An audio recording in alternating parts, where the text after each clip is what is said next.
In this video, I'm going to show you how you can remove channel managers in Slack. If you find this video helpful, I'll kindly request that you support me by liking the video and also by subscribing to my channel. Alright, so if you have a channel in Slack and you had given management roles to some of your members and you'd like to go ahead and remove this role, then you can simply do this by clicking on the channel that you want to change the role. For my case, I want to change the roles or to remove the roles on editorial members channel here. So go ahead and click on the channel, and once you have clicked on it, head over to this profile icon and click on it. This will go ahead and list all the people that you have on your channel.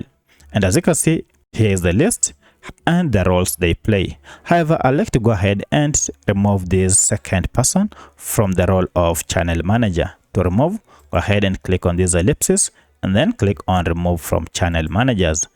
So you're told this person won't be able to manage the channel anymore. Now, if you click on remove from channel managers, they'll continue being members of this channel. However, they'll not have the role of channel managers.